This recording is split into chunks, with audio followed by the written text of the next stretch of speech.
신명기 12장 1절부터 29장 1절까지는 신명기의 아주 큰 분량으로서 큰 중심을 차지한다라고 말씀을 드렸습니다. 그것은 이스라엘 백성들이 가나안 땅에 들어가서 지켜야 될 규례와 법도에 대해서 말씀을 한다라고 했습니다.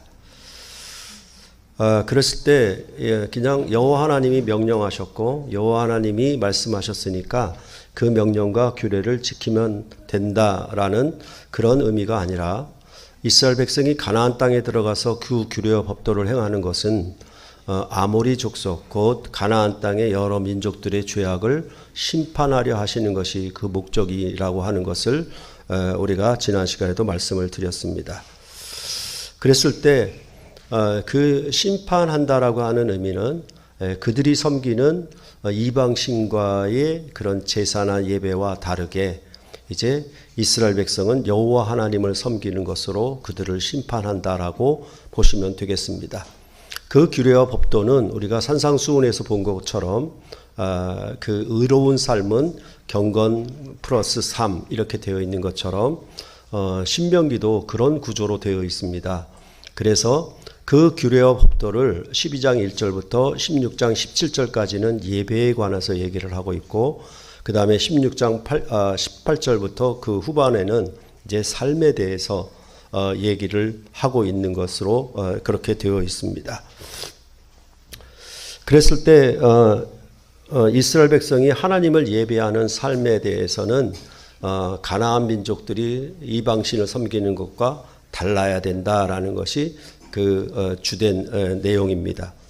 그래서 우리가 12장 4절로부터 14절에서는 가나안 민족들은 아무 곳이나 높은 산이든지 작은 산이든지 푸른 나무 아래서든지 이런 데서 그들은 제사를 드리지만은 이스라엘 백성은 여호와의 이름을 택하신 한 곳에서만 예배를 드려라라고 하면서 그들과 차별화를 시켰습니다.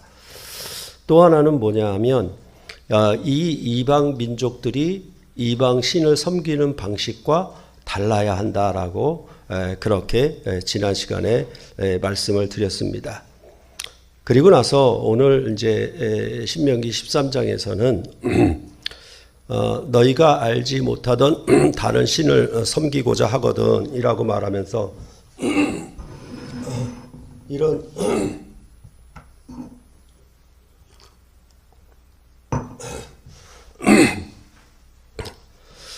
그러니까 이런 그 하나님을 예배하는 것에 대해서 말한 다음에 이번에는 그 미혹하는 것, 유혹하는 것에 대해서 이야기를 하고 있는 겁니다.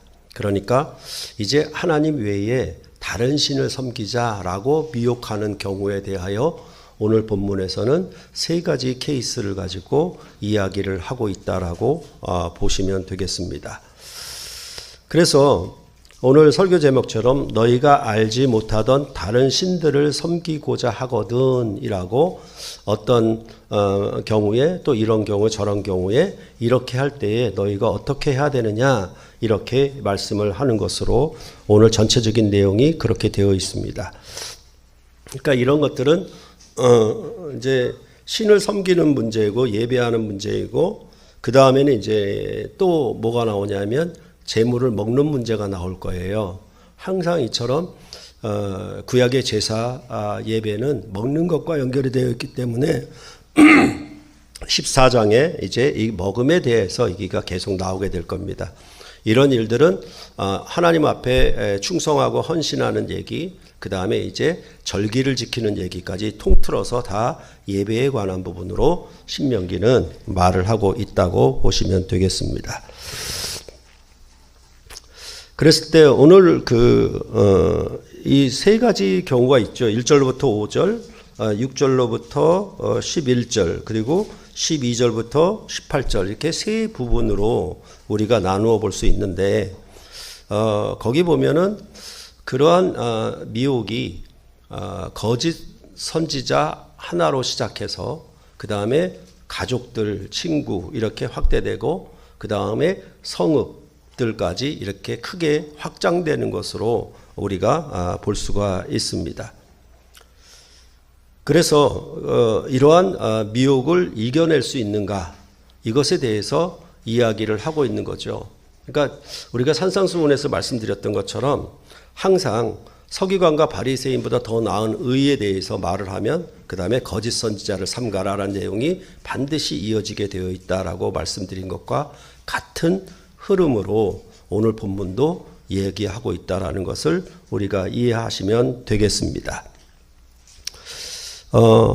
오늘 13장 1절을 보면 너희 중에 선지자나 꿈꾸는 자가 일어나서 이적과 기사를 내게 보이고 그가 내게 말한 그 이적과 기사가 이루어지고 너희가 알지 못하던 다른 신들을 우리가 따라 섬기자고 말할지라도 이렇게 말씀하고 있습니다. 그러니까 이러한 미혹에 대해서 그 사실대로 기적이 이루어지고 놀라운 일들이 이루어졌을 때 어떤 거짓 선지자나 꿈꾸는 자가 그런 놀라운 일들을 일으켰을 때 사실은 미혹되기가 쉽죠.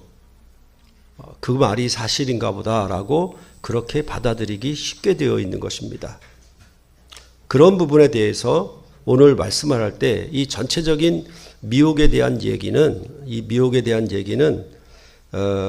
그 첫 번째 경우에 속한 얘기지만은 사실은 13장 3절에 보면은 이렇게 말하죠.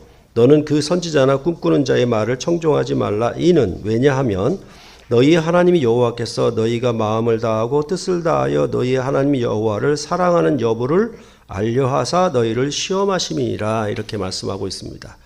이것이 바로 이 시험에 대한 목적이다라고 말을 한 것이었고, 그 다음에 이 시험은 지난 시간에도 말씀드렸지만은 하나님이 함정을 파놓고 빠뜨리려고 그렇게 하는 시험이 아니라 항상 시험은 온전케 하려고 그렇게 시험하는 것이라고 말씀을 드렸습니다. 그런 다음에 이 시험에 대해서 전반적으로 가장 중요한 것은 뭐냐 하면 18절에 있는 말씀입니다. 18절에 보면 내가 만일 내 하나님 여호와의 말씀을 듣고 오늘 내가 내게 명령하는 그 명령을 지켜 내 하나님 여호와의 목전에서 정직히 행하면 입니다.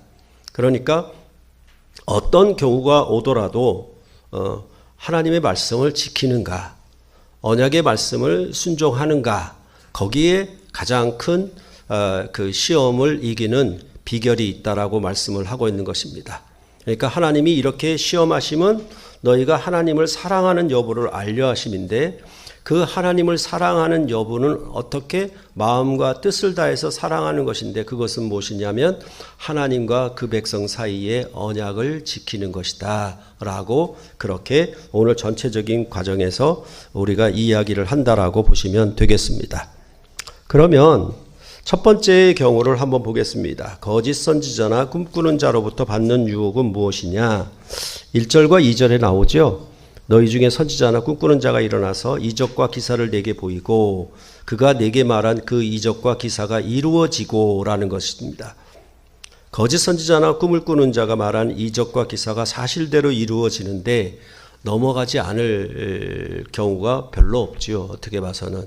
그렇죠?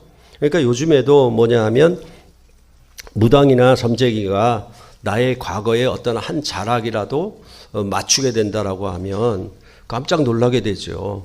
이 사람이 나 한 번도 본 적이 없는데 내 과거의 어떤 인생의 한 자락을 그 사람이 나에 대해서 딱 맞췄을 때 그때 정말 놀라게 되는 것이죠.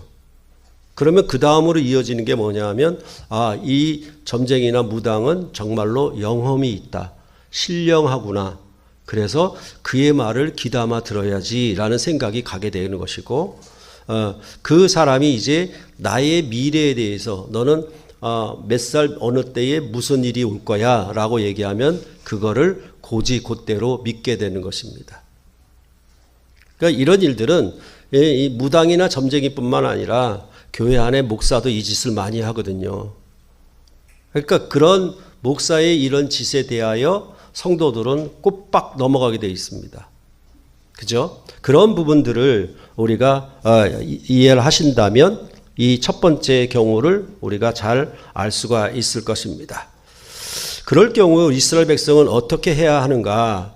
그것에 대해서 본문은 그 선지자나 꿈꾸는 자의 말을 청종하지 말고 그런 선지자나 꿈꾸는 자를 죽이라고 합니다.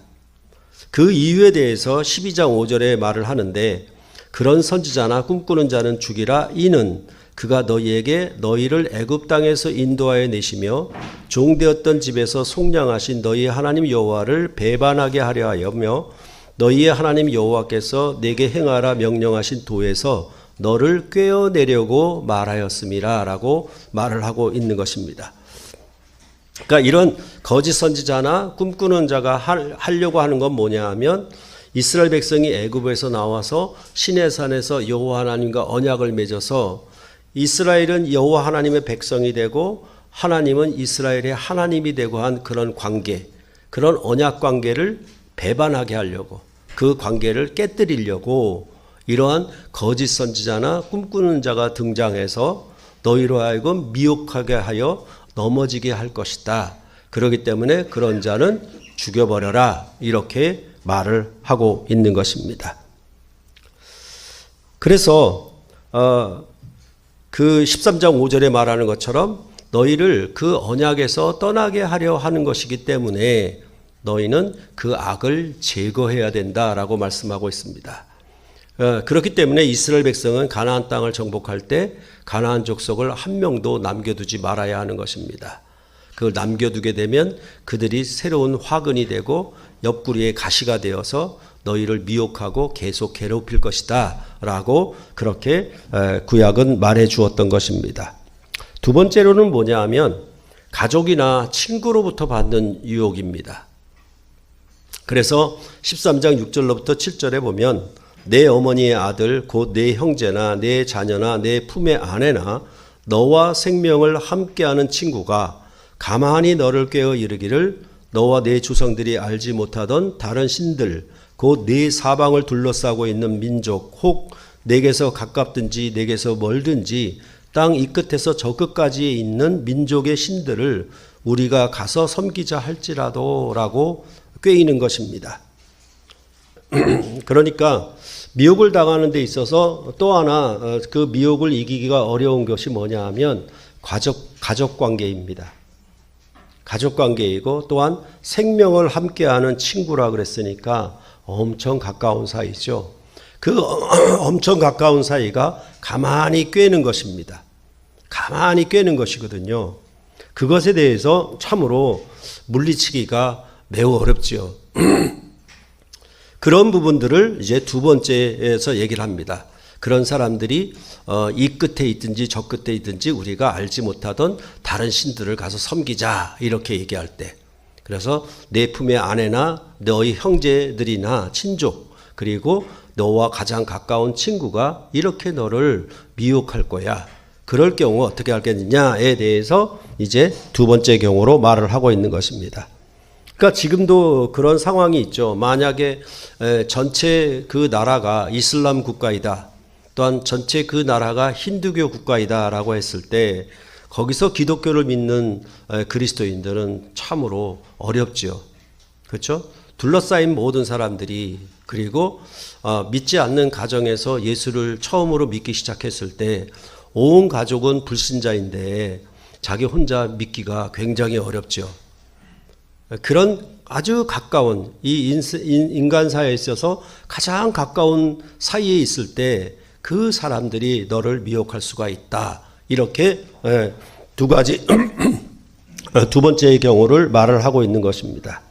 그에 대해서 8절로부터 10절에 어떻게 대처하는가? 너는 그를 따르지 말며 듣지 말며 긍휼히 여기지 말며 애석히 여기지 말며 덮어 숨기지 말고 너는 용서 없이 그를 죽이되 죽일 때에 네가 먼저 그에게 손을 대고 후에 뭇백성이 손을 대라. 그는 애굽 땅 종되었던 집에서 너를 인도하여 내신 네 하나님 여호와께서 너를 꿰어 떠나게 하려 한 자이니 너는 돌로 쳐 죽이라 라고 말하고 있는 것입니다.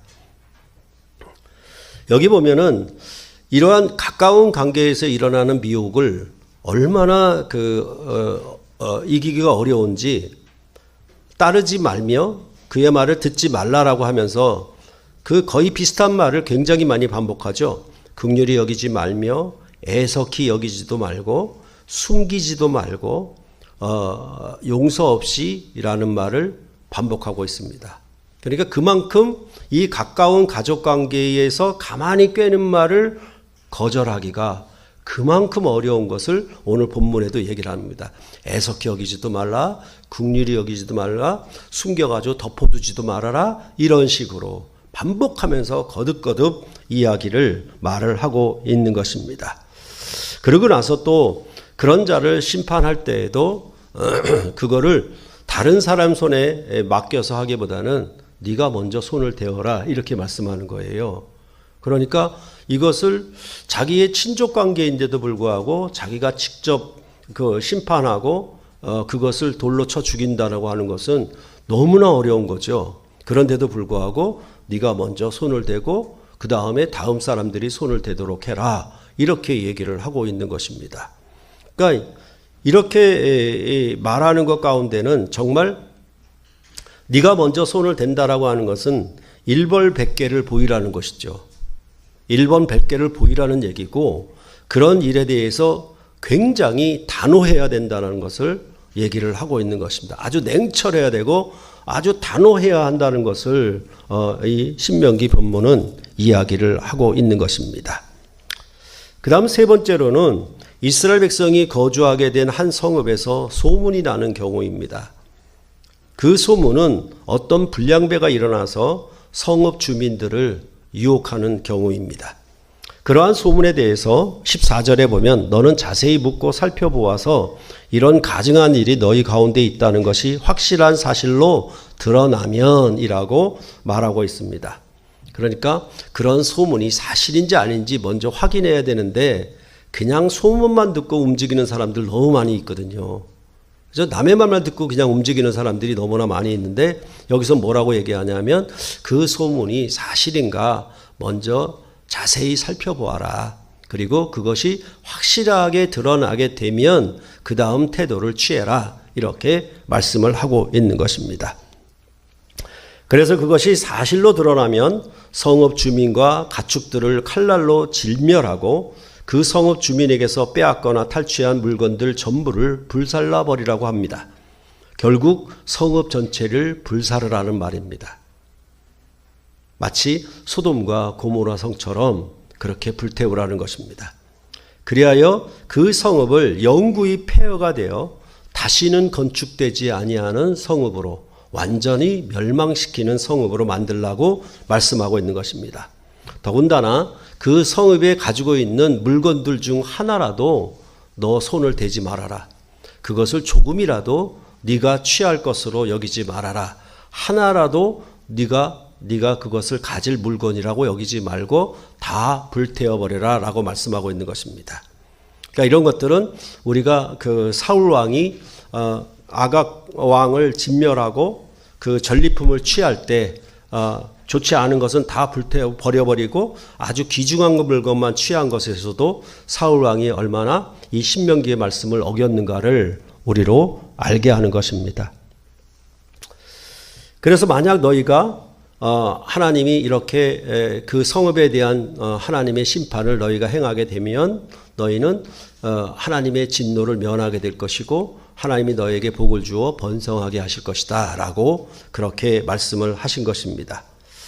이러한 세 가지 경우에 너희가 다른 어떤 사람들이 일어나 다른 신을 섬기고자 하거든 이에 대하여 궁극적으로 이스라엘 백성은 이것을 지키지 못했습니다. 결국은 이방신을 섬기고 말았던 것이죠.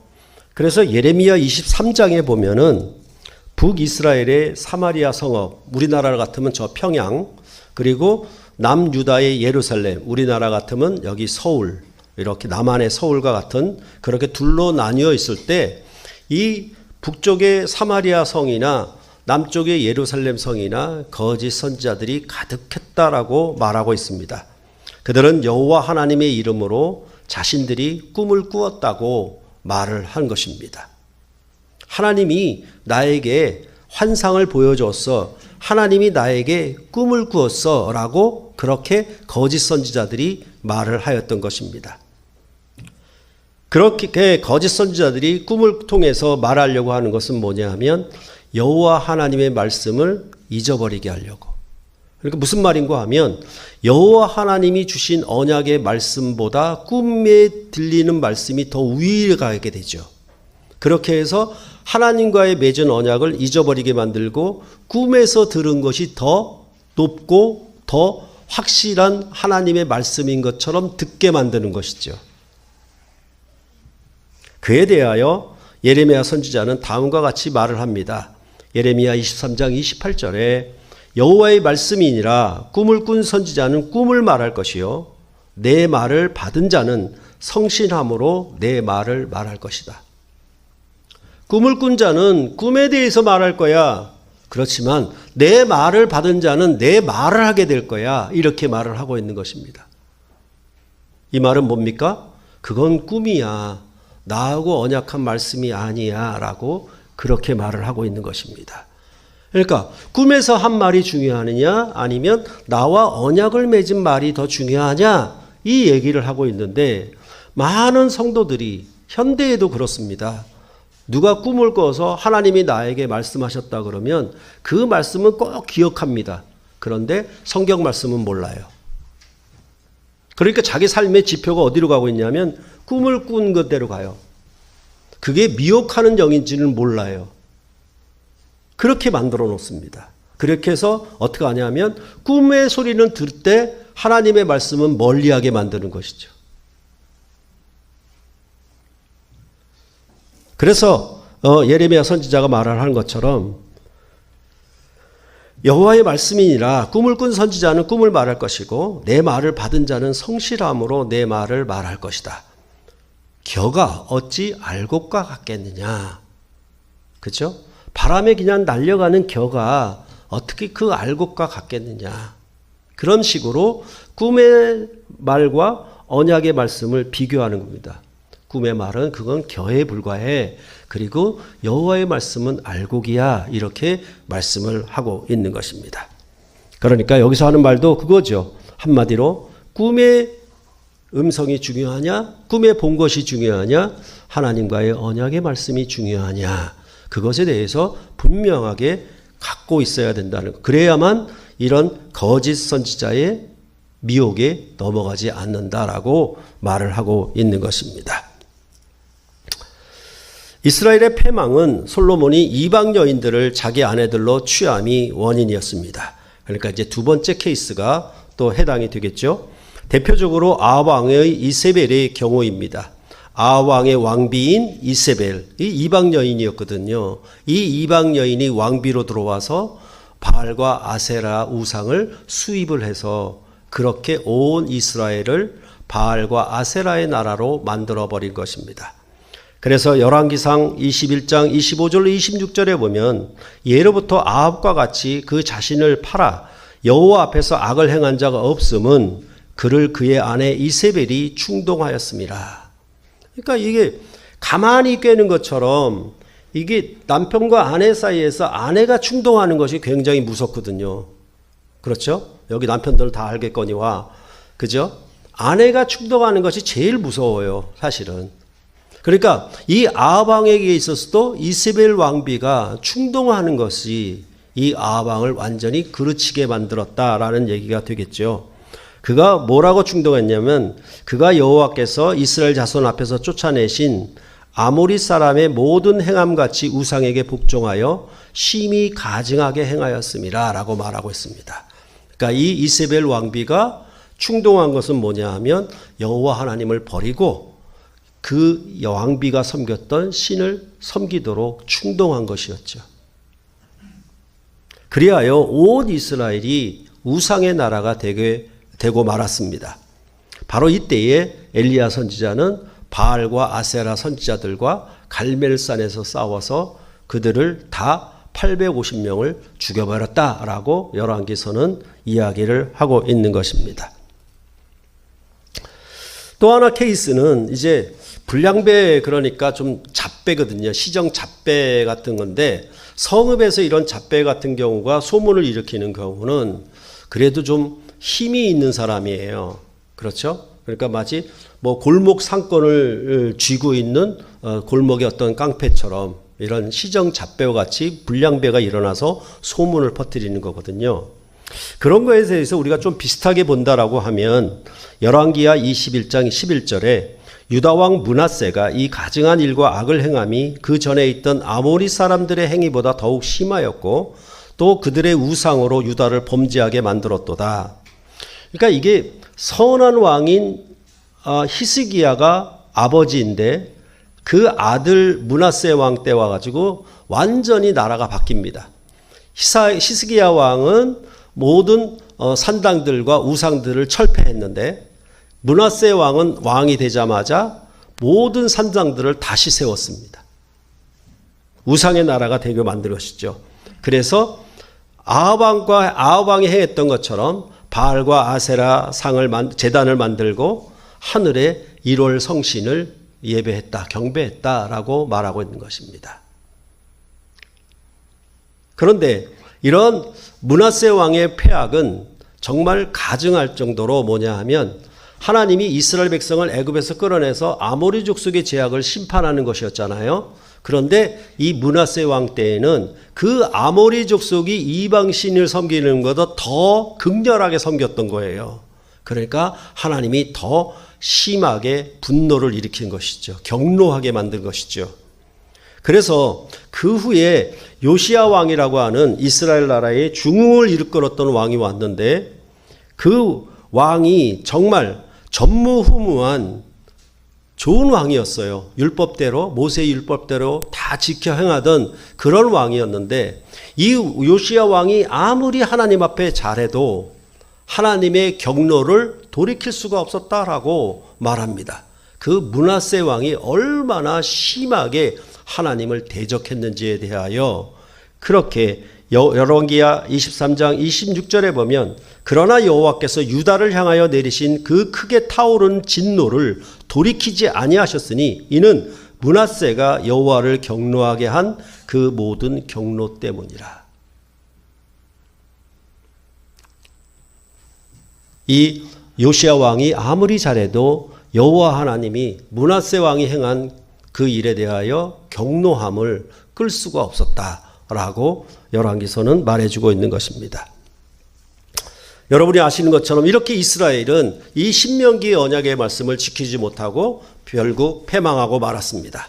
그럼에도 하나님은 자기 백성을 향한 언약을 거두지 않았고 이제 더 크고 온전한 나라를 약속하시고 그렇게 하나님은 예언하셨던 것입니다. 그리고 그 약속은 뭐냐 하면 이제 영원한 다윗 왕을 주겠다. 다시 말해서 이스라엘 백성들 열왕기에서 그 패역한 왕들은 다 뭐냐 하면 다윗과 같지 아니한 왕이었다. 이렇게 말하는 겁니다.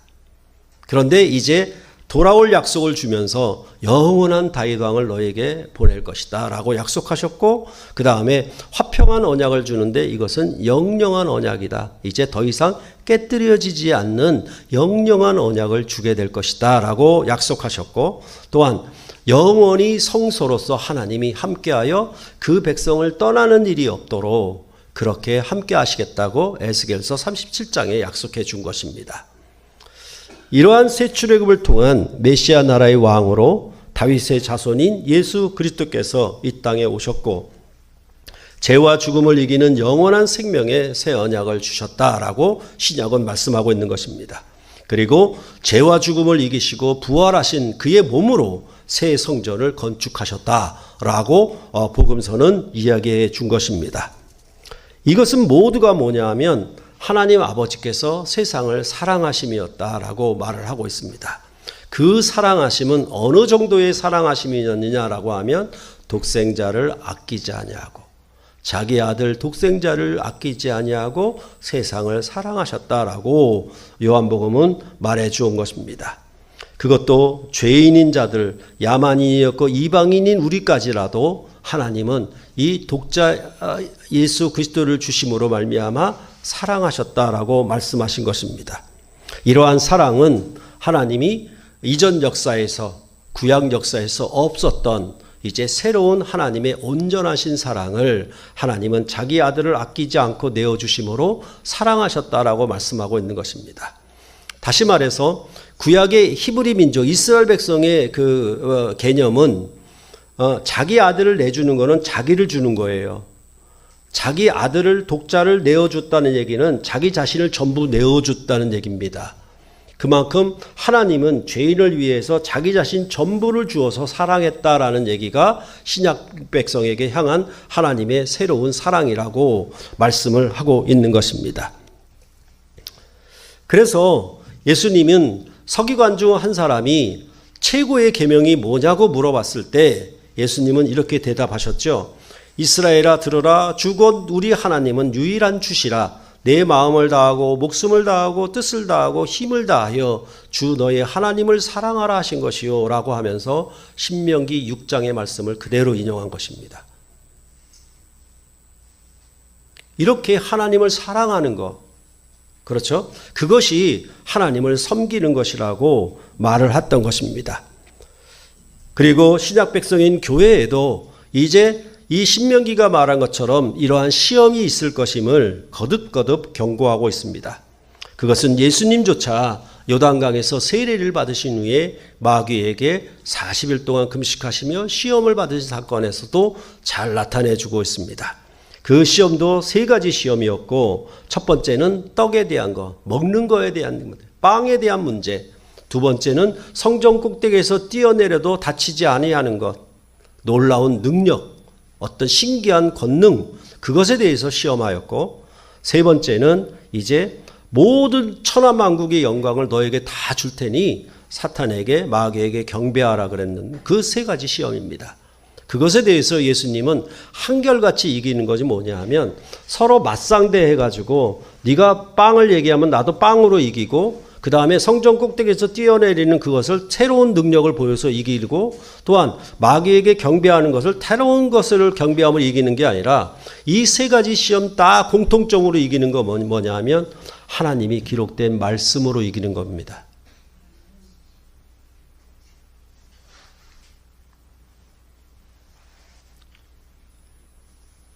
이것에 대해서 베드로 사도께서도 구약의 거짓 선지자들이 일어났던 것처럼 신약의 교회에도 거짓 선생들이 일어날 것이라고 말씀하셨습니다. 그리고 그 거짓 선지자들을 여럿이 그들의 호색하는 대로 따라가게 될 것이다 라고 말하고 있는 것입니다. 그러니까 한 사람에서 가족으로, 가족에서 성읍으로 이렇게 확대되는 것처럼 베드로 사도께서도 분명히 이렇게 말하는데, 이렇게 말을 하면서 뭐가 비방을 받냐면 하나님 존재가 부인되는 것이 아니라 진리의 도가 비방을 받을 것이다. 하나님의 언약의 말씀이 조롱을 당하게 될 것이다 라고 그렇게 말씀을 하신 것입니다. 그래서 베드로 사도는 유언으로 베드로 후서에서 말씀하셨듯이 성경의 말씀, 그 말씀을 통해서 하나님의 성품을 자라가게 하는 것, 하나님의 성품에 참여하게 하는 것에 대한 중요성을 처음부터 그렇게 얘기를 했던 것입니다. 이러한 거짓 선지자에 대해서 데살로니가 후서 2장 9절로부터 12절에도 말씀합니다. 불법한 악한 자가 나타날 것이다 라고 예언을 하고 경고를 하였던 것입니다.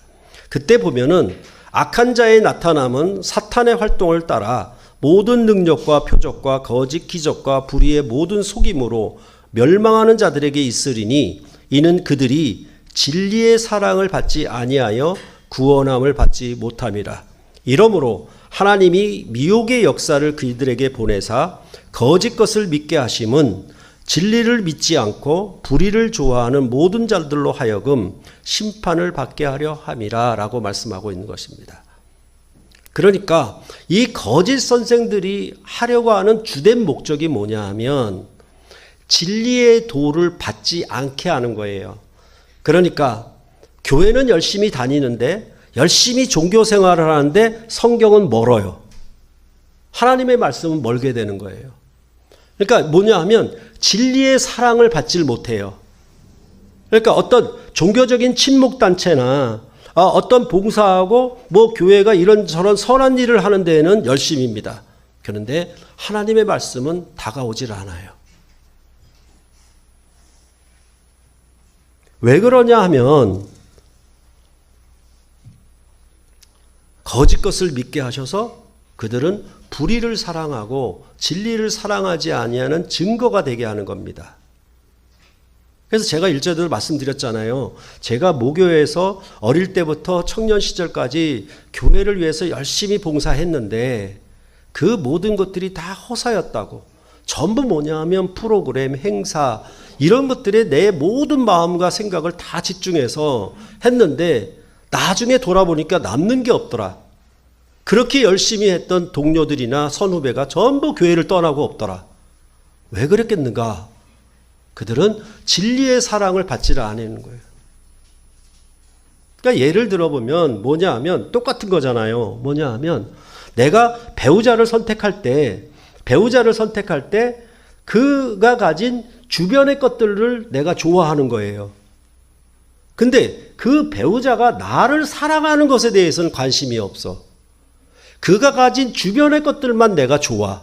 그러니까 그가 주는 사랑에 대한 이 진실한 사랑에 대해서 이건 값어치를 떨어뜨려 버리고 그가 가진 주변의 것들, 뭐 인물이나 외모나 돈이나 뭐 학식이나 이런 것들로 자꾸 채우려 하니까 그대로 거기에 미혹되어서 결국은 그 가정이 파괴되는 방식으로 나타나는 것처럼 이렇게 성경도 얘기를 하는 것입니다. 하나님을 사랑하는 것, 진리의 도를 받지 아니하는 것. 그러니까 사람 수가 얼마나 많이 모였냐, 얼마나 많은 건물이 있느냐, 얼마나 유명한 사람들이 모이느냐, 이런 식으로 교회를 표방했고 결국은 하나님의 말씀에서 멀기 때문에 이 사람들은 거짓을 사랑한 것이기 때문에 당연히 불의의 심판을 받을 수밖에 없다. 이렇게 데살로니가서도 분명히 말을 하는 것입니다. 그러니까 저의 신앙 경험도 예를 들자면 이 거짓 선생들이 한국교회에도 정말 많았습니다.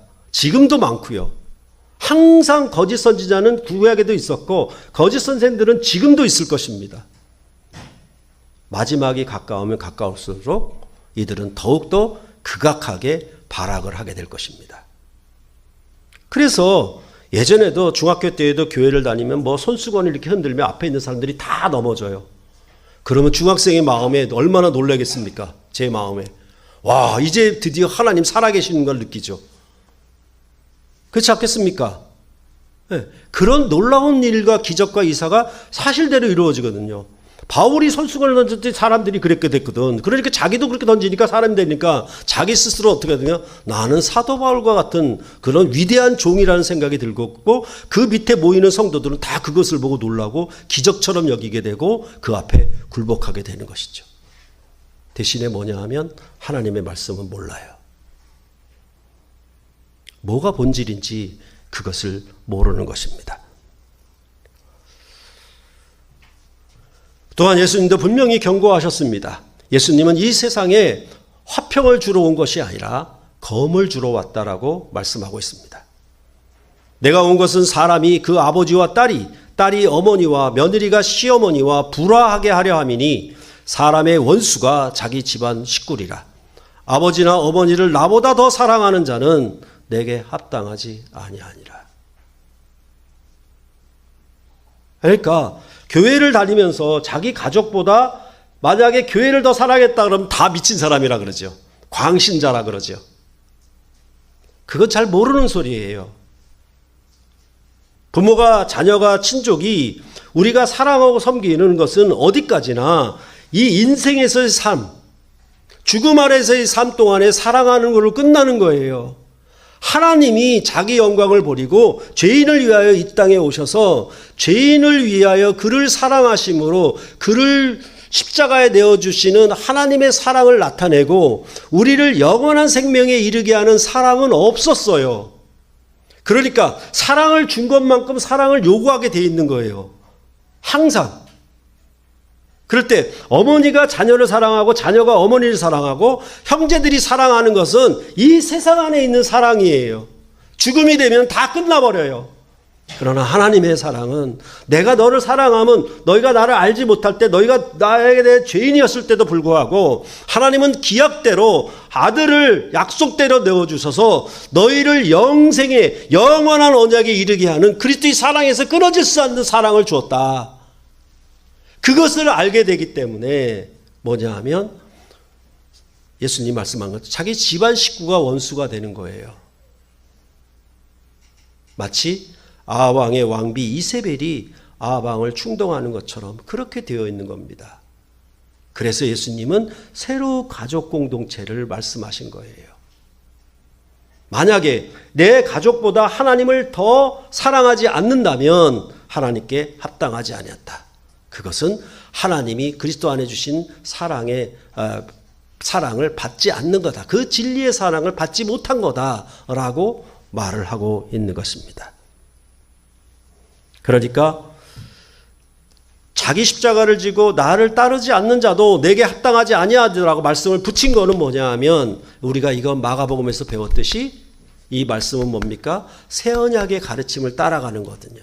십자가의 고난과 죽음과 부활의 길을 따라가는 거거든요. 그 언약의 길을 따라가는 것보다 내 어머니나 내 자식이나 내 가족을 더 중하게 여긴다면 집안 식구가 너한테 원수가 될 것이다. 이렇게 말씀하신 거예요. 그러면 세상 사람들은 전부 내 가족이 복받고 내 가족이 잘되고 내 가족이 번성하고 그런 것이 그들이 신을 구하고 신에게 원하는 것이었는데 그것과 전혀 달라진 것입니다. 하나님은 너희를 너 자신보다 너를 더 사랑한 하나님이시다라고 그렇게 성경은 말씀하고 있는 것입니다. 그렇기 때문에 세상 사람들로부터 미쳤다, 광신자다 그렇게 욕을 받을 수가 밖에 없어요. 어떻게 봐서는. 그런 것에 대하여 마음이 약해지고 마음이 약해져서 그렇죠? 애석히 여기거나 덮어서 숨어 감추려고 하거나 또한 긍휼히 여기거나 이런 식으로 작동을 하게 되어 있어요. 왜냐하면 가족관계이니까. 그럴 때 대하여 냉철하게 그것이 뭐냐 하면 결국 가족을 살리는 거거든요.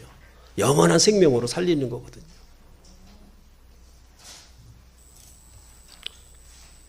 그러니까 참 안타까운 일이 뭐냐면 어떤 아내가 자기 남편은 자기 말을 전폭적으로 다 따른다고 자랑해요. 그러면서 하는 말이 뭐냐 하면 자신이 어느 교회를 선택하든지 남편은 다 따르겠다라고 했대. 그래서 속이 턱 막혀가지고 직접적으로 말은 못했지만은 너무나 안타까운 거예요. 마찬가지죠. 자녀들이 뭐 하겠다 그러면 교회 선택도 전부 어린 자녀들에 따라서 교회 선택도 다 따라가요, 부모가. 왜? 가족관계를 더 중요시하기 때문에.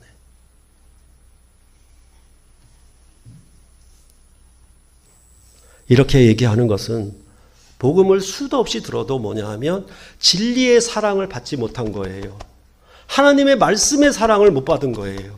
그냥 주변에 있는 분위기, 어떤 삶의 어떤 친목 단체처럼 이런 것들만 본 거예요. 진리의 사랑을 받아야 되는데 이게 없으니까 다른 것으로 표방하고 포장하려고 하는 거예요. 그러니까 신앙생활이 안 되는 거죠. 그러니까 사실은 반대지 않습니까? 부부가 사는 것도 이런 주변에 변두리 것이 없다 하더라도 둘 사이에 견고한 사랑의 언약이 있다라고 하면 두 사람은 뭡니까? 진리의 사랑을 받은 거잖아요. 그러니까 진리의 사랑을 받았기 때문에 다른 것들이 좀 허물어지고 안 좋아진다 하더라도 이건 견고하게 서 있는 거예요. 성경은 이 말씀을 하는 겁니다. 성경 공부 열심히 해라 그런 뜻이 아니고 하나님의 말씀을 통해서 너의 자리를 견고히 세워라. 전부 다 이방 거짓 선지자들은 어떻게 할 것이다? 너의 이 진리의 말씀을 회방할 것이다. 말씀을 못 듣게 하고 말씀을 하는 일에 대해서 실증나고 지루하게 만들 것이고 전부 다 그렇게 만들 것이다. 어떤 다른 행사나 프로그램 이런 것들을 더 좋아하게 만들 것이다.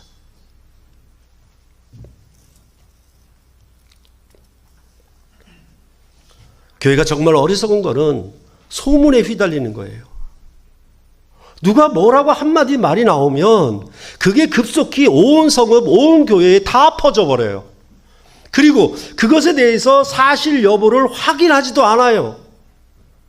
얼마나 귀가 얇은지.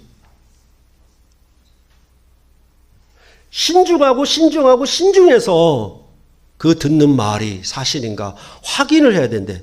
신명기에서조차 그 사실 여부를 확인하라 그랬는데 이게 말이 말을 낳고 그렇게 그게 뭉쳐져 가지고 온 교회에 그것이 사실인 것처럼 굳어지게 만드는 일들이 일어나는 것, 그것에 대해서 매우 우리가 경계를 해야 한다는 것입니다.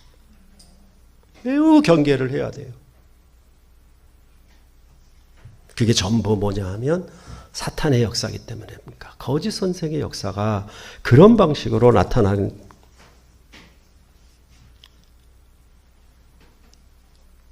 그러니까 우리가 산상수훈을 참 잘한 것 같아요. 뭐냐 하면 나더러 주여 주여 하는 자, 그리고 아버지의 뜻대로 행하는 자를 대비시켰잖아요. 나더러 주여 주여 하는 자는 주의 이름으로 선지자 노릇하고 주의 이름으로 귀신을 쫓아내고 주의 이름으로 권능을 행하는 자였습니다. 단 뭐냐 하면 아버지의 뜻대로 행하는 것은 없었습니다. 뭐가 중요한지, 뭐를 우리가 삼가해야 되고 주의해야 하는지, 그것에 대해서 우리는 산상수훈을 통해서도 분명히 배웠던 것입니다. 그러할 때 교회의 사역자는 하나님처럼 자기를 높이는 자가 아닙니다. 사도 바울은 데살로니가 교회에게 이렇게 말합니다. 우리가 이같이 너희를 사모하여 하나님의 복음뿐 아니라 우리의 목숨까지도 너희에게 주기를 기뻐함은 너희가 우리의 사랑하는 자가 됨이라. 형제들아, 우리의 수고와 애쓴 것을 너희가 기억하리니 너희 아무에게도 폐를 끼치지 아니하려고 밤낮으로 일하면서 너희에게 하나님의 복음을 전하였노라. 거짓 선생들은 자기 높음을 받으려고 할 것입니다. 그러나 사도 바울은 뭐라고 얘기했냐면 나는 목숨까지 바쳐서 너희들을 사랑했노라. 교회에서 받는 사례금을 다 받지 못한다 하더라도 너희가 부담이 되고 이제 막 교회가 개척해서 3주 만에 교회가 세워졌기 때문에 너희에게 받는 그것이 너희에게 혹시 부담이 될까 봐 나는 밤낮으로 일하면서 너희에게 조금도 폐를 끼치지 않도록 교회를 위해서 섬기고 봉사했다. 그것입니다. 그것이 바로 선한 목자와 선한 목자가 아닌 싹군 목자를 나타내는, 가름하는 좋은 기준이라고 말씀을 하고 있는 것입니다. 그렇기 때문에 교회의 거짓 선생에게 미혹되는 것은 차라리 믿지 아니함보다 못하다, 이렇게 베드로 사도는 경고하고 있는 것입니다. 그래서 만일 그들이 우리 주 되신 그 주 예수 그리스도를 알므로 세상의 더러움을 피한 후에 다시 그 중에 얽매이고 지면 그 나중 형편이 더 심하리니 의의 도를 안 후에 거룩한 명령을 저버리는 것보다 알지 못하는 것이 도리어 그들에게 나으니라. 왜냐하면 하나님이 애굽에서 이스라엘 백성을 구원하신 사랑보다 하나님이 죄와 사망의 권세에서 여러분과 저를 구원하신 사랑이 훨씬 커요. 이 사랑을 받고도 이 사랑을 거역하면 그 사랑의 거역에 대한 대가는 훨씬 더 크다. 그렇다면 차라리 믿지 않는 것이 더 좋았을 뻔했다. 이렇게 베드로 사도는 경고하고 있는 것입니다. 참으로 중요한 것은 거짓 선지자를 구별하는 기준은 진리의 도가 바르게 선포가 되었는가, 항상 진리의 말씀을 전하려고 애를 쓰고 있는가, 어떤 행사보다도 어떤 프로그램보다도 이런 일을 가장 애쓰고 있는가, 성도들이 이것을 알아가도록 이 말씀에 진리의 사랑을 받도록 그것을 힘을 기울이는가, 전 생명을 다하는가, 그것이 가장 중요한 것입니다. 왜냐하면 부부 사이의 사랑의 언약이 가장 중요한 것처럼 하나님과 그의 백성 사이에 이 언약이 너무나 중요하기 때문에 그렇습니다. 그 일에 대해서 신명기가 경고했고 또한 신약 서신들도 우리에게 경고를 주고 있는 것입니다. 이 일의 경고를 바르게 듣고 우리가 하나님을 더 사랑하되 항상 하나님의 거룩한 말씀 위에 자신을 세우는 여러분과 제가 되기를 간절히 소원합니다. 기도하시겠습니다.